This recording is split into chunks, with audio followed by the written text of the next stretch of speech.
Bonjour à toutes, bonjour à tous, bienvenue dans Constellation de papier, le podcast qui se prend pour une librairie. Bienvenue dans la deuxième partie de l'entretien avec l'autrice, entre autres, des romans Le Caillou aux éditions du Tripode et Maritima aux éditions de l'Observatoire. C'est justement son parcours d'écriture et bien sûr de lectrice qui sera au cœur de notre entretien. Une fois n'est pas coutume, c'est dès le début de l'épisode que je vous remercie de votre soutien et de vos écoutes. Continuez à en parler autour de vous et sur les réseaux sociaux.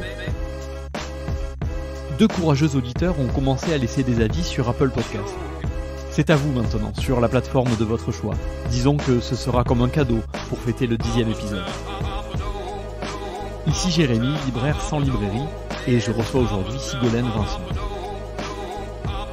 Rebonjour Sigolène. Bonjour. Nous revoilà donc pour la deuxième partie de l'entretien que nous allons faire ensemble. Et je te propose qu'on commence tout simplement aujourd'hui par le livre que tu viens de... Alors, j'allais dire que tu viens d'écrire. Disons qu'il va paraître très bientôt, ton futur nouveau livre qui sort le 4 mai, si mes informations sont bonnes, qui s'appelle La Palourde et qui a été édité aux éditions du Tripode. Et on va voir, donc il fait quand même s'il ne se passe pas à proprement parler dans la mer, il fait le lien avec beaucoup de choses dont on a parlé la semaine dernière et avec aussi quelques autres livres dans ta bibliographie qu'on va évoquer ensemble, ainsi que les lectures qui alimentent tout ça. Est-ce que tu peux tout d'abord nous présenter La Palourde avant qu'on déroule vers la suite ? Alors La Palourde, c'est l'histoire d'une femme qui ne veut pas forcément devenir une palourde, mais qui l'est devenue malgré elle, c'est-à-dire un être assez modeste, qui se croit modeste, en n'ayant qu'à respirer pour vivre. Et c'est aussi l'histoire d'un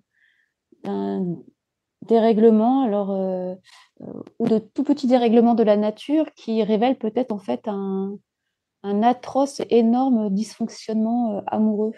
Moi, je pensais que c'était un livre plutôt romantique, comme on appelait les romantiques du 19e siècle, où les sentiments et les émotions, les états amoureux sont reliés d'une façon ou d'une autre et par une force invisible à la nature. Donc la nature épouse les sentiments de la narratrice et inversement. Et cette palourde est née d'une vie au bord de l'étang de Berre, qui est donc relié à la mer et qui fait partie du domaine public maritime, un étang marin. Et c'est cette vie en apparence sage qui est la mienne sur cet étang, qui m'a inspirée, l'étang lui-même, tout le vivant de l'étang et toute la mort de l'étang. Voilà. On va sauter directement vers un autre livre. C'est pas la première fois que tu imagines une narratrice, une héroïne qui se transforme, puisque c'était le cas avec ton précédent livre aux éditions du un de tes précédents livres, aux éditions du Tripode, qui s'appelait Le Caillou. Est-ce qu'il y a comment le lien fonctionne entre l'un et l'autre ? Le Caillou se passait en Corse, c'est ça ? Est-ce qu'il y a une forme de continuité dans ta recherche créative, on va dire, entre les deux bouquins ? Je pense que les 2 livres, Le Caillou et La Palourde, sont intimement liés. Ils sont liés par Frédéric Martin, leur éditeur. Ils sont liés par la narratrice et l'emploi de la première personne, c'est-à-dire ce sont, je crois, si je ne me trompe pas, les 2 seuls romans que j'ai écrits qui sont à la première personne. La narratrice, c'est peut-être un peu moi, sans l'être tout à fait. Et ils se placent tous les 2 dans un décor. Donc Le Caillou en Corse et La Palourde sur l'étang de Berre. Et donc la narratrice est forcément soumise à l'endroit où elle se trouve. Et si dans Le Caillou, elle souhaite devenir un caillou et elle finit par le devenir, c'est dans un souci de minéralité absolue. Tandis que dans La Palourde, elle conserve un organisme quand même. Elle conserve la vie, ce qui est une petite progression quand même, joyeuse. Parce que la caillou, donc elle finissait morte et enrochée, mais le verbe enrocher n'existe pas vraiment. Il ne veut pas dire ce qu'il veut dire. Enrocher, c'est faire une digue, alors que dans le sens qui est le mien, c'est de devenir un rocher. Donc elle perdait la vie en devenant ce caillou. Et là, elle gagne dans La Palourde un organisme, et cet organisme que je disais modeste et humble, vivant surtout, vivant parmi le vivant.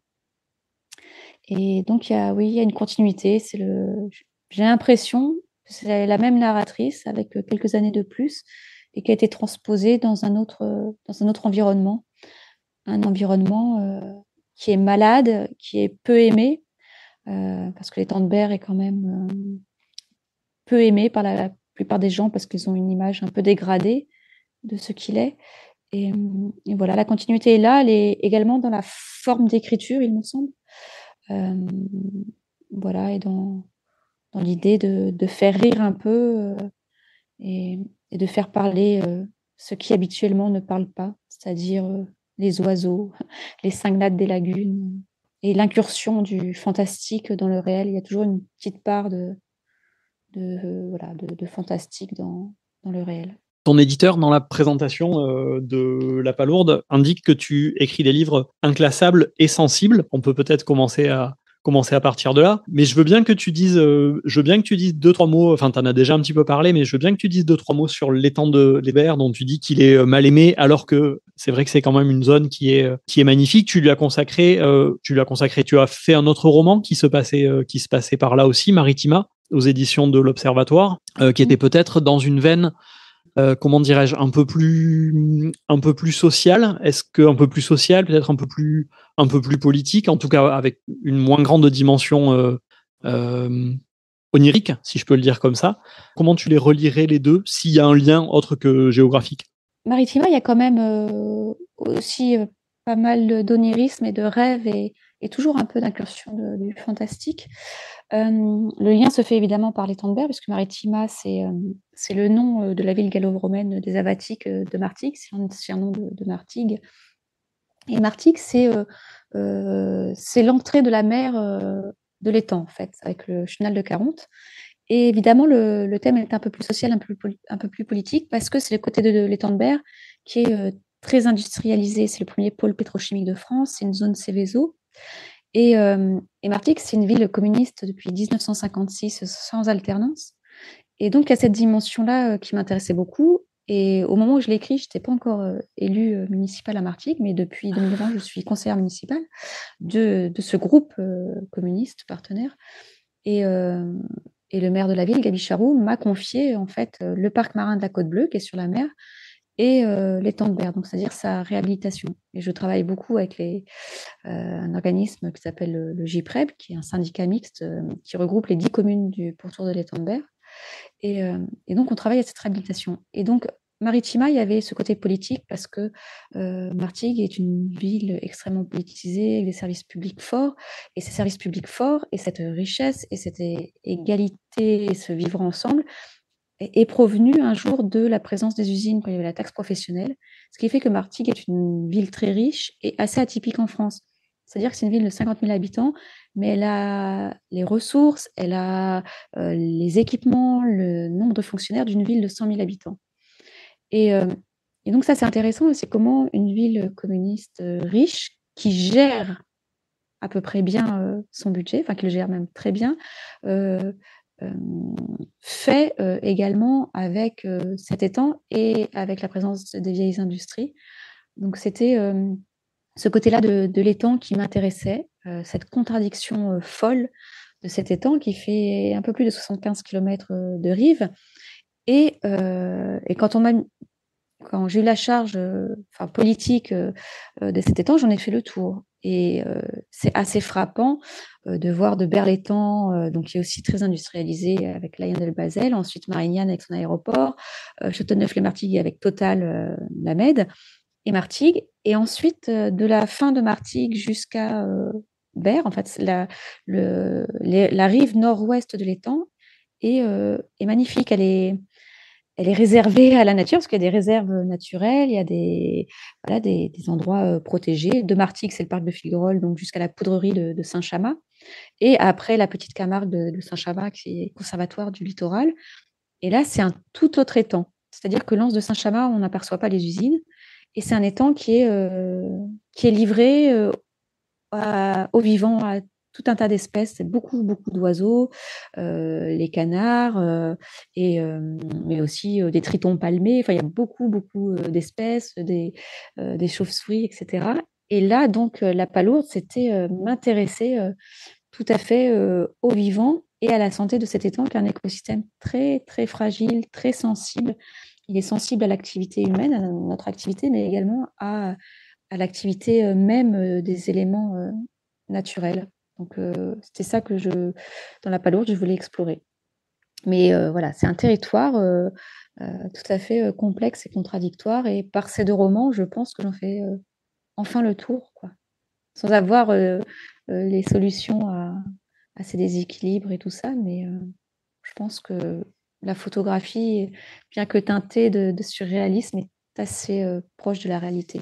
Oui, disons d'en mettre en exergue, pardon, et de trouver des façons littéraires et poétiques de montrer ces différentes facettes. Oui, ce que je voulais préciser, c'est que comme l'action politique est très concrète et elle n'est pas basique, hein, parce qu'il faut quand même prendre un peu de recul, mais ça reste quand même très prosaïque.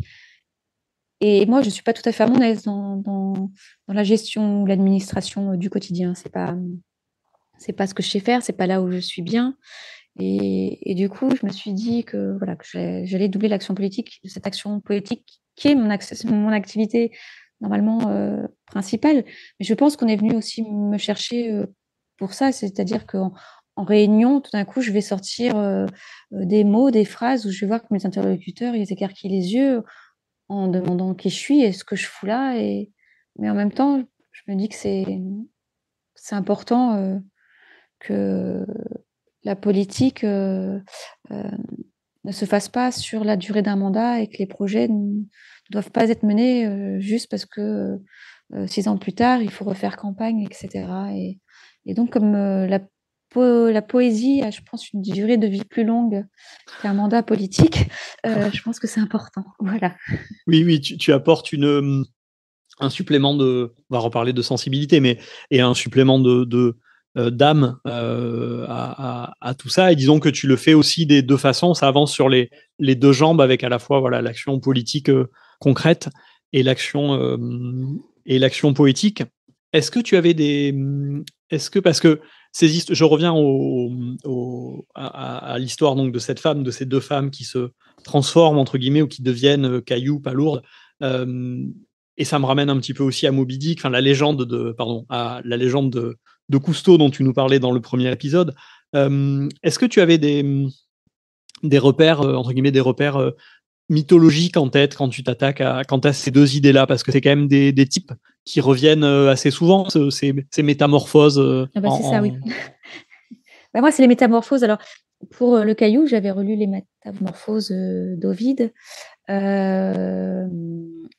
aussi Apulée. Kafka, je ne l'avais pas relu, mais je suis fascinée par les métamorphoses, oui. Et j'ai toujours ces mythes-là en tête. Et je sais que quand j'avais écrit Le Caillou, ça faisait 3 ans que j'étais auditrice libre à l'école du Louvre. Et on avait beaucoup travaillé sur les métamorphoses. Mais sans que je ne suis pas une vraie intellectuelle. Enfin, je n'ai pas de capacité d'analyse très développée. Et moi, tout relève vraiment de la sensation. Ça passe par le corps, assez peu par l'intelligence. Mais je sais que c'est présent en moi sans que je puisse en tirer des concepts ou un discours intellectuel ou intelligent là-dessus. Mais je sais que les métamorphoses sont quand même au centre de mes préoccupations.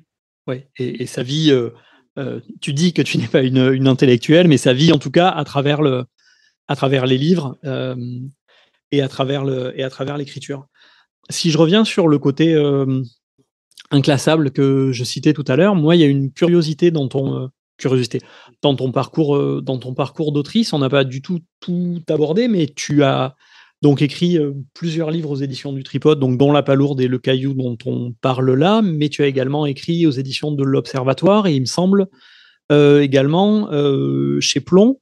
Et là, c'est une curiosité de libraire, mais je pense que c'est peut-être intéressant ou pas. C'est toi qui me diras s'il sort quelque chose de cette question, mais Comment ça se passe pour toi le passage entre guillemets d'un éditeur à l'autre, qui sont parfois des éditeurs qui se chevauchent, si je me Mmh. trompe pas. Est-ce que c'est Ouais. lié à des buts littéraires différents qui correspondent à des maisons différentes, à des envies, à des inspirations? Il me semble que c'est ça. C'est-à-dire que moi, mon premier roman, je l'ai envoyé par la poste, hein. Ça s'appelait «J'ai déserté le pays de l'enfance». Je l'ai épuisé, puis il est pas réédité et j'avais plusieurs éditeurs qui m'avaient contactée pour m'écrire des lettres très belles, mais je refusais et il y avait un éditeur chez Plon qui s'appelait Denis Bouchin, qui avait beaucoup aimé et ça avait d'abord été lu par une lectrice, Lisa Liotto, et du coup, ils avaient publié, ce premier roman. Ensuite, Denis Bouchin est parti, il a quitté Plon et la fiction et mais avant qu'il parte, je lui avais proposé, Le Caillou, le texte du Caillou, mais Mhm. je savais pertinemment que pour Plon, ça serait sûrement, pas possible parce que c'était quand même, enfin, il me semblait que c'était assez singulier, enfin, que c'était, voilà, c'était difficile à vendre et j'imagine que les éditeurs sont pas des philanthropes, enfin, ou je sais pas, et du coup, je lui avais quand même soumis le texte et il l'avait trouvé, très beau, très touchant, très très sensible. Mais, effectivement, pour Plomb, ça serait pas possible, ça pourrait pas faire mon 2e, roman. Surtout qu'un deuxième roman, heu, visiblement est toujours, difficile pour, les auteurs et en parallèle, j'avais écrit également, Courir après les ombres, enfin juste après Le Caillou ou en concomitamment et du coup, ce qui se passe, c'est que, j'ai un ami qui me parle d'une maison d'édition qui s'appelle Le Tripode, qui a publié un livre qu'il adorait qui s'appelle «L'ancêtre» de Saër. Du Ouais. coup, je me procure ce livre, je le lis et j'en tombe à la renverse et du coup, je me dis: «Tiens, je vais envoyer, mon texte à cet éditeur, à Frédéric Martin». Donc je l'envoie et pendant 6 mois, donc j'ai pas de nouvelles et pendant ces 6 mois, je termine, mon autre texte, «Courir après les ombres», qui me semble être, plus facilement défendable, quoique un peu à part quand même. Une histoire de stratégie géopolitique chinoise, avec un personnage qui court après les écrits jamais écrits d'Arthur Rimbaud. Ça se passe à la Corne de l'Afrique, en Chine, un peu partout et ce qui fait que, ce texte-là, une fois que je l'ai fini, je le propose, à Lisa Liotto qui a remplacé Denis Bouchin au sein de chez Plon et qui avait été, ma première lectrice, en vérité. Mais Mhm. je lui soumets pas Le Caillou puisque pour moi, Le Caillou chez Plon, c'est fini puisque Denis m'avait dit que c'était pas possible et donc c'est au mois de juillet 2014, je suis, en vacances, je suis dans les gorges du Verdon et ça faisait 6 mois que j'ai envoyé Le Caillou. Moi, j'avais déjà oublié que je l'avais envoyé, enfin, je l'avais pas oublié, mais je me disais que le tripode, ça lui avait pas convenu et je suis dans un camping donc sur le lac de Sainte-Croix et je reçois un appel de Frédéric Martin qui s'excuse du retard avec lequel il m'appelle et il me demande si j'ai trouvé quelqu'un pour Le Caillou, qu'il veut le publier et moi je Mhm. tombe des nues parce que je dis: «Ben non, enfin que je serais ravie et enfin je suis plutôt très, très heureuse». Je me souviens que pour capter, j'étais dans les sanitaires du camping, mais j'étais, assez bouleversée et le problème, c'est qu'une semaine auparavant, il y avait Lisa Liotto de chez Plon qui m'avait appelée pour me dire qu'elle adorait Courir après les ombres et qu'elle allait le publier. Donc je me retrouvais avec Avec deux 2 livres à livres paraître. à paraître. Donc Le Caillou est paru en mai 2015 et le Courir après les ombres en août 2015. Ce qui fait qu'il y avait 2 livres, qui paraissaient dans 2 maisons d'édition très, très différentes pour le coup, Ouais.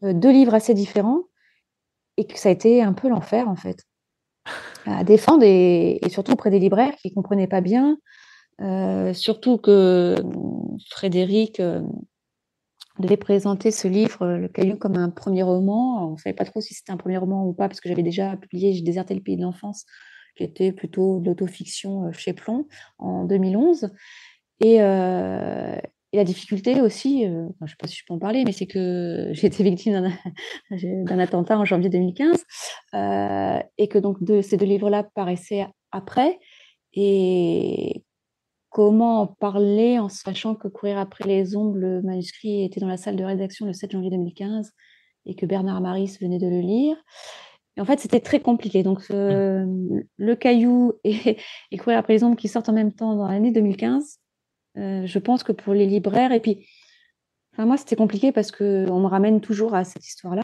qui est la mienne, Oui. hein, qui fait partie intégrante de moi, c'est moi maintenant aussi, c'est aussi moi. Et, et c'est très difficile d'être vu comme quelqu'un qui écrit des livres quand on est vu que comme quelqu'un qui a survécu à un attentat qui a marqué beaucoup de gens. Et donc, voilà. Et après, Lisa Liotto est partie avec Muriel Beyer à la création de l'Observatoire. Et moi, j'ai tout simplement suivi Lisa parce que après, j'ai eu du mal à réécrire. Enfin, j'ai mis 1 an et demi après l'attentat à me remettre à écrire et j'ai écrit Les Jouisseurs. Et Les Jouisseurs, moi, c'est un de mes livres avec la palourde que je préfère, en fait. Parce qu'il est très maigre et il est très à part. Enfin, moi, je l'aime beaucoup, beaucoup. Les lecteurs, je pense qu'ils ne l'ont pas beaucoup aimé. Les libraires, sûrement pas non plus. Je sais pas dire les libraires, je veux dire moi que pour le coup, celui-ci, je ne le connais pas, mais du coup, je suis assez curieux. Est-ce que tu peux faire un petit aparté pour nous en parler avant de reprendre le fil, pour nous le présenter? Alors, Les Jouisseurs, c'est l'histoire d'un écrivain qui vit à Mout, près de Pontarlier, le village le plus froid de France, et qui était également propriétaire d'une boutique de modélisme ferroviaire pour faire des voyages immobiles, et qui apprend qu'au musée de Neuchâtel, l'automate qui s'appelle l'Écrivain, qui est un automate qui existe réellement, qui est capable d'écrire à la demande, va partir aux ateliers de restauration. Donc, il décide de subtiliser cet automate en pensant que sous sa dictée, l'automate pourra écrire le roman du siècle.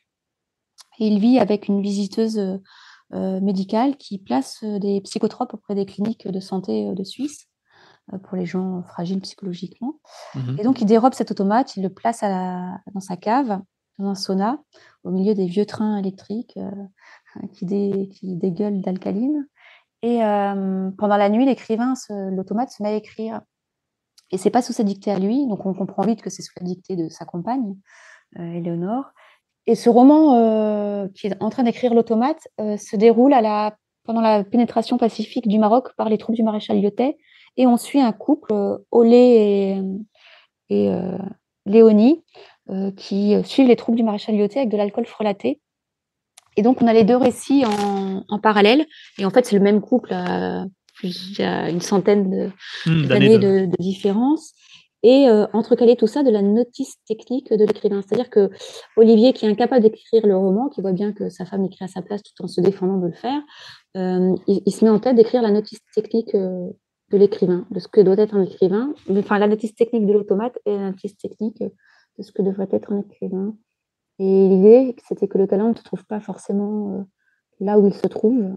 Et voilà. Et la Léonie du passé se fume une pipe à chiche, et la Éléonore du présent, elle, avale la moitié de la cargaison des psychotropes qu'elle est censée placer dans les cliniques. Et voilà. Et c'était quand les gens l'ont lu, ils ont dit que c'était un livre très dissocié. Et moi, la dissociation, c'est un terme que je ne connaissais pas avant que les psychiatres m'en parlent après l'attentat, l'état de dissociation. Donc, c'est un livre qui peut paraître froid. Et enfin, moi qui est, voilà, avec la palourde, celui que j'écris, que je préfère. Peut-être pour cette distance, pour cette froideur et cette dissociation, et parce qu'il est très maigre. Et parfois, j'aime bien écrire des choses maigres et des choses pas lourdes. Voilà. Ah, voilà, avec un petit jeu de mots. Ouais, tout nul, hein, vraiment pourri. Facile à faire. Les calembours sont prescrits, normalement. Prescrits, non, proscrits, pardon. Proscrit, ouais. Non, Non, mais mais parce que prescrits, c'est les psychotropes. c'est ça. Voilà. Après, il y a Non, non, peut-être un truc voilà. il y a peut-être Et, un truc lacanien avec cette ouais, histoire ouais, pas lourde. oui, forcément. Et tout ça pour dire que Les Jouisseurs, je ne sais pas pourquoi, je m'étais dit dans la tête que ça serait très, très. Ça pourrait trouver beaucoup de lecteurs et intéresser beaucoup de libraires, et que c'était vraiment grand public. J'ai pensé que c'était grand public. Je me suis dit, je ne vais pas le proposer à Frédéric parce que c'est trop peu singulier pour, pour sa maison et pour lui-même. Et du coup, je ne lui ai même pas fait lire, je crois.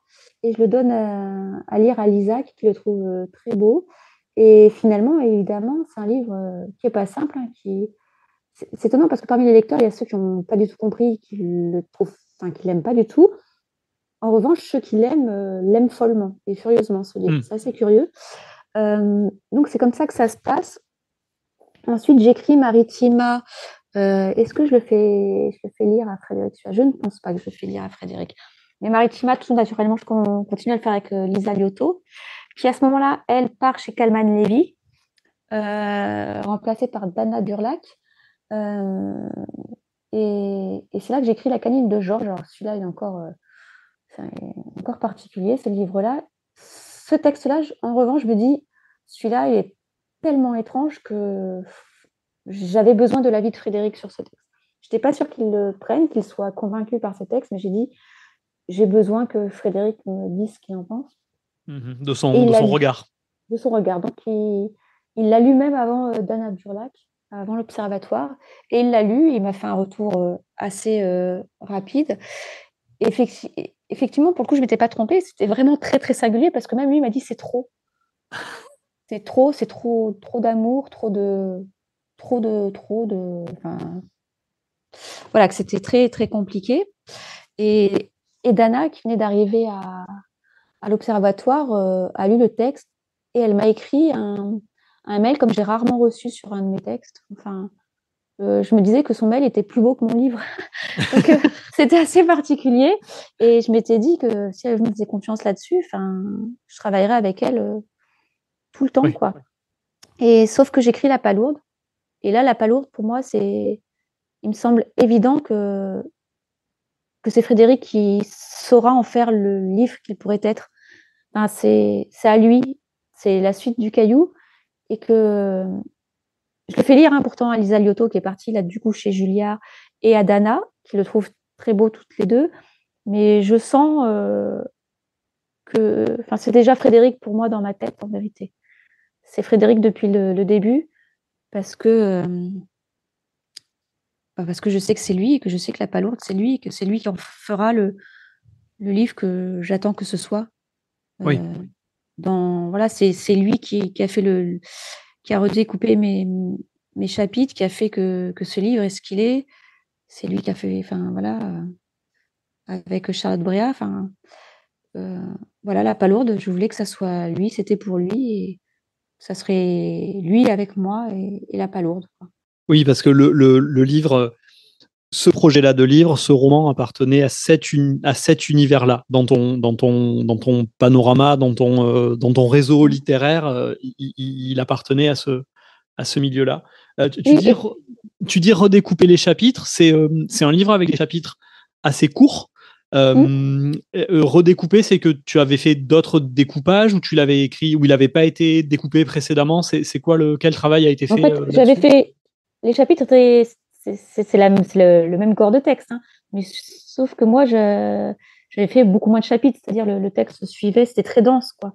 Et Frédéric pensait justement qu'il y avait des pensées, des phrases qui devaient être vraiment lues, c'est-à-dire qu'il fallait que le lecteur ait le temps de s'arrêter pour souffler, pour souffler un peu.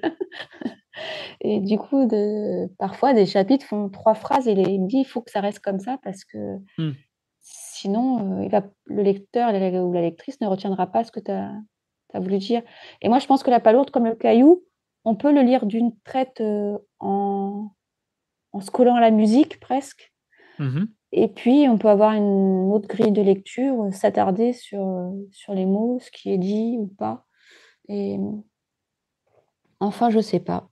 Moi, c'est sorti comme ça. J'ai l'impression que c'est la Roselière ou les temps qui ont dicté cette écriture-là. Et après, c'est Frédéric qui a compris ce que je voulais dire. Parce que moi, je suis jamais très certaine de ce que j'écris, de ce que je dis, de ce que je pense. Et Frédéric sait me dire ce que je raconte, en fait. Ouais. Et je savais que lui ferait le livre. Parce que moi, j'écris une histoire et lui fait un livre, quoi. Et le livre, c'est lui qui l'a fait, avec Charlotte. Oui, d'où encore une fois, voilà, l'importance de l'avoir fait, avec lui. Et mais c'est vrai, tu as employé, je crois, le terme singulier tout à l'heure. C'est un mot qui définit bien le catalogue du tripode, qui est un catalogue formidable, extrêmement riche et qui, en peu d'années, s'est vraiment imposé comme un des grands catalogues de littérature contemporaine. Tu nous as dit tout à l'heure que c'était à travers donc l'ancêtre que tu avais découvert les éditions du Tripode, Mm. qui est aussi un des livres importants, je crois, de leur catalogue. Je veux bien que tu nous le présentes, et puis ensuite, une ou deux, rapidement, si tu veux bien. On en avait parlé dans la première partie de rééquilibrer un petit peu, les lectures avec des choses un peu plus contemporaines. Donc, si tu veux peut-être nous citer, nous parler d'un ou deux auteurs, autrices contemporaines que tu suis ou qui t'inspirent dans ton travail, si tu veux bien nous faire ces petites présentations-là. Ouais. Bah, L'ancêtre, en fait, c'est un livre d'un auteur argentin, Juan José Saer, et en fait, c'est inspiré d'un fait historique qui s'est passé. Alors, il faut que je convoque ma mémoire, je ne sais pas si c'est au 15e, 16e siècle.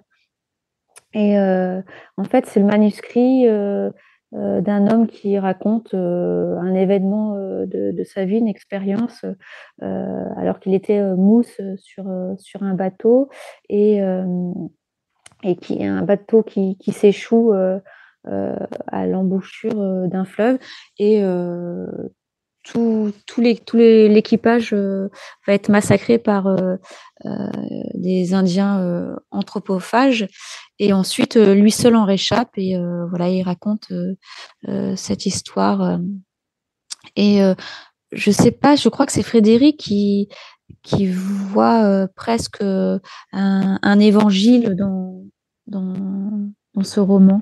En tout cas, moi, ça m'a transportée, puisque c'est presque un roman de mer, un roman d'embouchure de fleuve. Donc voilà. Puis après, je suis assez fréquemment ce qu'édite le Tripode. Et après, c'est vrai que je lis assez souvent les autrices et auteurs d'aujourd'hui. C'est vrai qu'il y a un souci en ce moment d'écrire sur le vivant, sur nous-mêmes. Et donc voilà, alors moi il y a des autrices que j'aime bien, comme Céline Minard. J'avais adoré Failli être flinguée. Et j'aime bien aussi Hélène Gaudy. J'ai lu un livre, Un monde sans rivage, que j'avais adoré. J'aime beaucoup aussi dans les romans de mer, j'aime beaucoup les romans d'Arctique et d'Antarctique. Donc voilà, j'aime bien quand il fait froid aussi.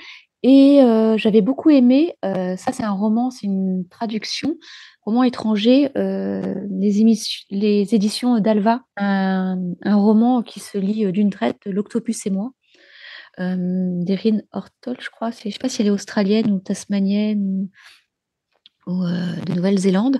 Et voilà, j'ai raffolé de cette histoire d'une pieuvre qui cherche en fait à rejoindre l'océan Pacifique pour la ponte de ses œufs.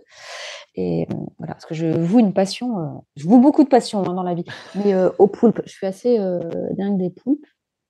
Okay. Et donc voilà, j'aime beaucoup en ce moment les livres de femmes confrontées au vivant, à certains écosystèmes, à la nature, aux grands espaces. Voilà. Ah oui, dernièrement, je crois que j'ai lu aussi. Alors, comment s'appelle ce livre? On était des loups, je crois, de Sandrine Colette. Donc voilà, je lis un peu tout ce qui se trouve sur les tables des libraires. Je me fais conseiller parfois par les libraires eux-mêmes. Ouais. Je suis ce genre de lectrice qui se rend dans une librairie pour prendre un livre et qui repart avec 6 ou 7 livres parce que le libraire ou la libraire aura su me conseiller. Mais ça nous va, hein, on en a besoin, hein, ouais. Mais, voilà. mais du coup, tu as une consoeur au Tripode qui écrit sur les femmes et la nature. Je cherche mes mots, pardon. En fait, je cherche le titre. Bérengère. De Pierre Edos, ouais, c'est ça. Oui. Ah bah oui, évidemment, de Pierre Edos, oui.